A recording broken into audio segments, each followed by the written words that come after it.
Praise the Lord. நீதிமொழிகள் 20ஆம் அதிகாரம் 13ஆம் வசனம் சொல்லுகிறது, தூக்கத்தை விரும்பாதே, விரும்பினால் தரித்திரனாவாய். கண் விழித்திரு, அப்பொழுது ஆகாரத்தினால் திருப்தியாவாய். அருமையான தெய்வ ஜனமே, this is an amazing word. பார்த்தீங்கன்னா, இந்த இடத்துல பார்க்கிறோம், தூக்கத்தை விரும்பாதே. அந்த விருப்பம்ன்றது, அதாவது சாப்பிட்றதுக்கு சில பேருக்கு விருப்பம் இருக்கும், அடுத்தது வந்துட்டு நல்லா ட்ரெஸ் பண்ணணும்னு ஒரு விருப்பம் இருக்கும். விருப்பங்களில் பல வகை இருக்கிறது. அதில் தூக்கத்தை அதிகமாய் விரும்புகிற ஆட்களும் உண்டு.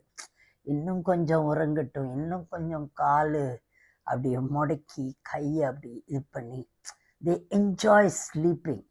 ஆனால் வேதம் சொல்லுகிறது, தூக்கம் என்பது நமக்கு தேவை. Our body needs a good rest and a sleep.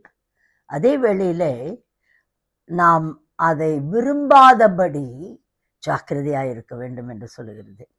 விரும்பினால் என்னவா, தரித்திரனாகும்.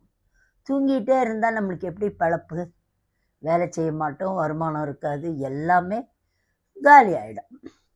ஆனால் கண் விழித்திரு, கண் விழித்திரு. The Lord needs an alertness within us. கண் விழிப்புனா வெறும் கண்ணை மாத்திரம் விழிச்சிட்டு இருக்கிறது இல்லை. Mind should be alert.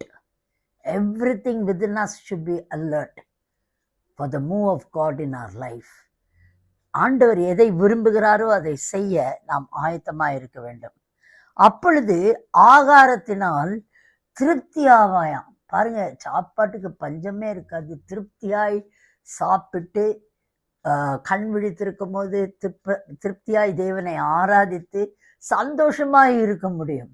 ஒரு முக்கியமான காரியம், நாம் விழித்திருக்கும் பொழுதுதான் தேவனுடைய வருகையிலே நாம் எடுத்துக்கொள்ளப்படுவோம். அது ஜாக்கிரதையை குறிக்கிறது. எந்த நேரமும் ஒரு alertness inside us. So may God bless you with this wonderful word today. Amen.